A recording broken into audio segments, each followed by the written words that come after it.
វីដេអូមួយនេះគឺសម្រាប់បងប្អូនដែលមានបំណងមកលេងខេត្តកំពង់ឆ្នាំងប៉ុន្តែអត់ដឹងថាត្រូវទៅលេងតំបន់ទេសចរធម្មជាតិកន្លែងណាមួយនៅខេត្តកំពង់ឆ្នាំងដូចនេះហើយសូមបងប្អូនមកទស្សនាវីដេអូមួយនេះពីដើមរហូតដល់ចប់ដែលខ្ញុំបានបង្ហាញពីតំបន់ទេសចរធម្មជាតិខ្លះៗនៅក្នុងខេត្តកំពង់ឆ្នាំងដែលតំបន់ទេសចរទាំងអស់នោះបងប្អូនអាចទៅលេងកម្សាន្តនិងផ្ដិតយករូបភាពស្អាតៗពីតំបន់ទេសចរទាំងអស់នោះបានដូចនេះដើម្បីកុំឲ្យខាតពេលវេលាបងប្អូនយូរសូមបងប្អូនទាំងអស់គ្នាតាមទស្សនាវីដេអូនេះពីដើមរហូតដល់ចប់ទាំងអស់គ្នាសូមអរគុណទាំងកុមារីកុមារាកំណងអើយនាងខ្ញុំនាំអារម្មណ៍ទៀតកំសាន្តគ្រប់ទាំងទីរំមិនได้ថាទាំងប៉ុន្មានបានទេសនារមណីលោកតាដំបងតែរមន្ទីខេត្តសួនកុមារវិមានឯករាជ្យរំលេចសួនច្បារមណ្ឌលចិញ្ចឹមកុមារកំព្រីហាអេអើយមណ្ឌលចិញ្ចឹមកុមារកំព្រីវត្តលោកអើយយាយទេ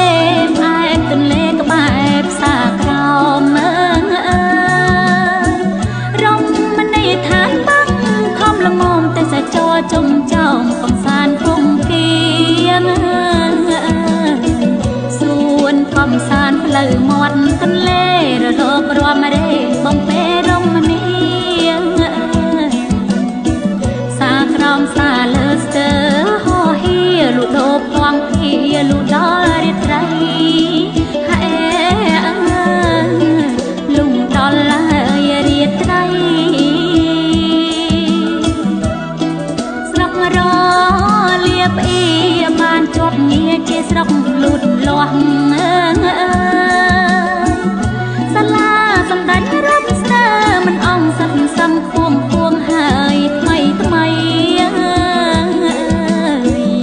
រលៀបអ៊ីជើងរលៀបអ៊ីត្បូងកំត្រច្រំច្រងបេះដូងទាំងក្តី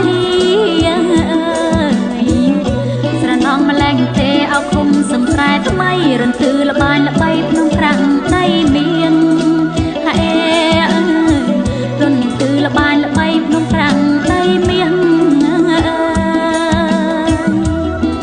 អោភ្នំអើយសន្ទូចសួនសាងរួចសម្ដេចចវាវាំង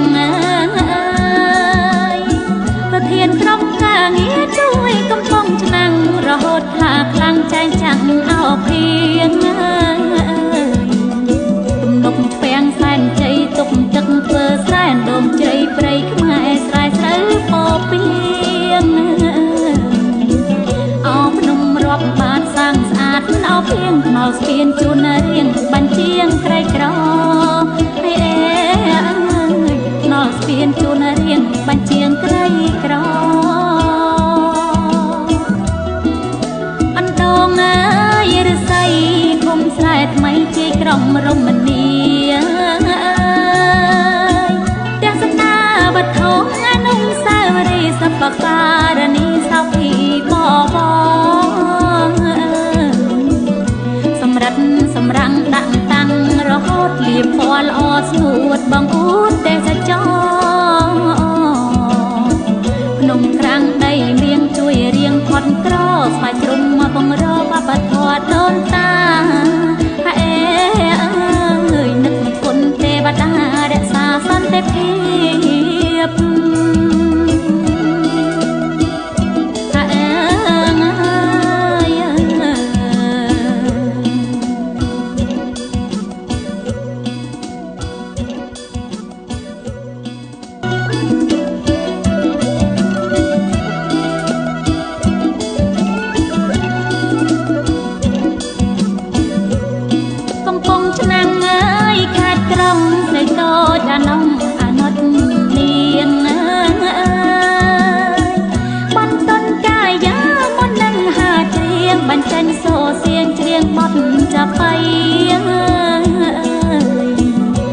រាจะរំលេចសួនច្បារមិនដុលចិញ្ចឹមកុមារកំព្រីហាអេអើយមន្តដុលចិញ្ចឹមកុមារកំព្រីវត្តលោកអើយ